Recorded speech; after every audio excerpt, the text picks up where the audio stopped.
melihat tadi breaking news ya yang kita sama-sama saksikan bahwa OJK akhirnya menetapkan bahwa nanti ke depannya mungkin untuk pembelian saham kembali atau buyback saham ini tidak perlu RUPS.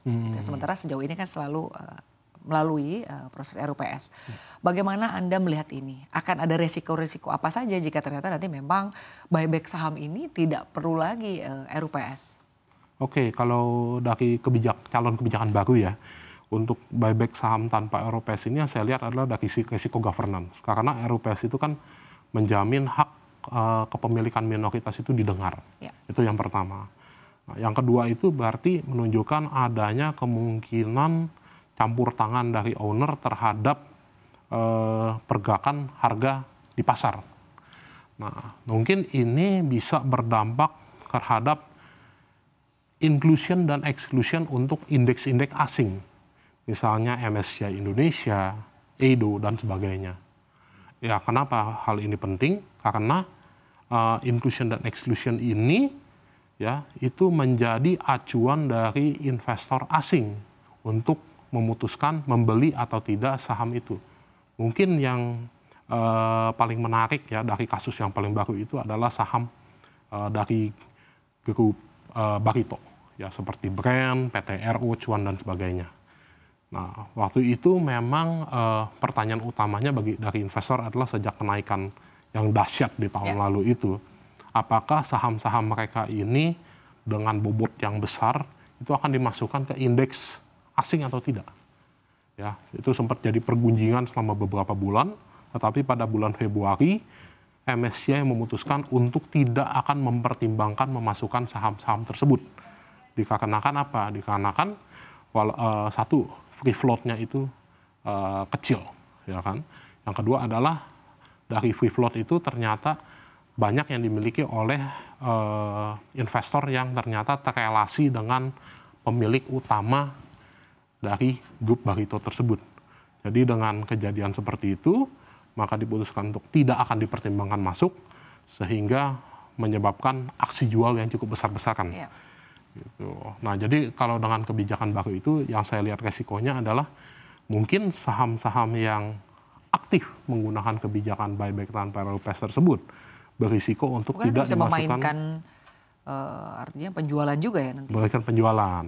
Jadi ownernya memainkan penjualan, harga di pasar itu tidak mencerminkan jual beli antar investor, ya jadinya mungkin investor asing akan lebih enggan masuk. Baik, lalu berbicara mengenai investor asing nih ya. Di tengah koreksi yang terjadi pada IHSG ini menarik nih, kita lihat terjadi capital outflow begitu ya. Nah, Anda melihatnya sebetulnya apa yang dilihat oleh investor asing nih terhadap pasar saham kita, apalagi mungkin tadi Anda menyampaikan bahwa kebijakan-kebijakan yang dikeluarkan oleh pemerintah saat ini juga cukup memberikan kekhawatiran atau rasa was-was ya terhadap investor asing. Bukan hanya investor asing, bahkan mungkin investor domestik yang cukup besar begitu ya. Anda melihat apakah capital outflow yang terjadi saat ini masih akan terus berlanjut atau seperti apa dan kondisinya saat ini bagaimana? Oke, jadi kalau kita tarik capital outflow itu sebenarnya sudah berlangsung sejak akhir September tahun lalu. Totalnya mungkin hingga saat ini sudah mencapai lebih dari 60 triliun. Ya, nah, itu apa sih yang ada di pikiran investor asing? Sebenarnya yang di pikiran investor asing itu adalah mereka khawatir dengan kebijakan ekonomi pemerintah yang menurut mereka itu tidak pro bisnis. Ya, tidak pro bisnis, mungkin akan memperburuk pertumbuhan ekonomi, ya, dan juga selain pertumbuhan ekonominya diperkirakan lebih rendah, mungkin di bawah 5%. Dari sisi fiskal juga disiplin fiskalnya itu ada kemungkinan lebih rendah. Jadi kalau kita lihat dari kondisi fiskal saat ini, yang dikhawatirkan itu sebenarnya adalah ada kemungkinan sebuah lubang besar sebesar 160 triliun di fiskal kita. Ya, jadi dari defisit saat ini mungkin bisa bertambah 150 sampai 160 triliun. Nah, dari mana saja? Pertama adalah dari tidak naiknya PPN. Ya, tidak naiknya PPN itu kan sebenarnya kan secara undang-undang kan harus naik. Nah, tapi dengan dibatalkan mungkin ada kekurangan penerimaan 60 sampai 70 triliun. Ditambah dengan kebijakan untuk membantu dana negara.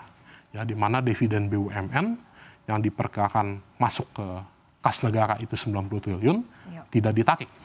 gitu. Jadi pertanyaannya adalah kalau seperti itu apakah pemerintah akan mengurangi belanja atau tidak? Kalau mengurangi belanja dampaknya adalah pertumbuhan ekonomi yang yang sudah lesu ini akan semakin lesu. Ya, tapi kalau tidak mengurangi belanja, ya dampaknya adalah defisit fiskal kita mungkin mencapai minus 3,1%. Dan itu melebihi peraturan yang berlaku sejak 2003. Ya, jadi dengan kondisi itu asing jadi semakin khawatir, apalagi ditambah dengan faktor rumor mundurnya Ibu Sri Mulyani yang kemarin sudah dibantah ya melalui konferensi pers sore hari. Nah, kenapa? Karena pasar cukup reaktif juga, gitu, investor asing cukup reaktif juga ya dengan adanya isu ini. Iya, sangat reaktif. Ya, buat investor, Bu Sri Mulyani itu melambangkan prudensial fiskal Indonesia. Jadi menjadi benteng penjaga disiplin fiskal Indonesia. Jadi kalau tidak ada Bu Sri Mulyani, pertanyaannya adalah apakah ada calon lain yang bisa mempunyai kredensial disiplin fiskal seperti itu. Jadi ini juga mungkin bisa menjadi pertimbangan untuk pemerintah. Ya, kalau sampai pemerintah tidak mempunyai sosok yang dianggap pasar sebagai sosok yang kredibel, ya untuk menjaga keseimbangan makro, untuk menjaga stabilitas makro, maka yang akan dihadapi oleh pemerintah adalah lebih banyak aksi-aksi seperti kemarin. Ya tiba-tiba bursa sahamnya turun 6%, gitu. Baik, tapi Anda melihat di tengah koreksi yang terjadi pada IHSG, walaupun kalau saat ini IHSG sudah kembali berbalik arah ya ke zona positif lagi begitu, atau mungkin ini setelah konferensi pers Bu Sri Mulyani ya gitu ya. Tapi Anda melihat sebetulnya langkah-langkah apa yang perlu diantisipasi atau perlu diperhatikan oleh para pelaku pasar ya, bukan hanya investor asing tapi juga investor domestik di tengah koreksi yang terjadi saat ini? Oke, mungkin yang perlu diperhatikan oleh pelaku pasar di sangat koreksi saat ini adalah saat ini mungkin investasi di bursa saham itu resikonya akan lebih tinggi. Ya, resikonya lebih tinggi. Tentu permasalahannya adalah apakah pelaku pasar ini mau menerapkan strategi jangka panjang atau strategi jangka pendek. Ya, kalau dia strategi jangka panjang, saya bilang jangka panjangnya ini bukan kita ngomong strategi jangka panjang setahun ke depan, tapi mungkin pelaku pasar harus menunggu sampai pemerintahan baru. Ya, pemerintahan baru yang mungkin lebih kredibel dari sisi kebijakan ekonominya, atau sampai menunggu pemerintahan saat ini benar-benar menyadari bahwa mereka harus mengambil langkah yang benar untuk kebijakan ekonomi. Mulai pro bisnis misalnya? Iya, mulai lebih pro bisnis, lebih pro stabilitas makro. Ya, jadi kalau seperti itu, apakah ada batas waktunya? Kalau menurut saya sih agak sulit ya untuk menentukan batas waktunya. Ya, jadi dengan kondisi saat ini, mungkin yang lebih tepat adalah menerapkan strategi-strategi jangka pendek. Ya, misalnya seperti day trading, ya, atau misalnya trading jangka waktu hanya 1 minggu gitu. Ya, jadi benar-benar mencari keuntungan yang sifatnya jangka pendek. Dan ini tentu akan jadi masalah untuk investor yang memang dari sisi kebutuhan investasi mereka itu membutuhkan investasi yang lebih panjang.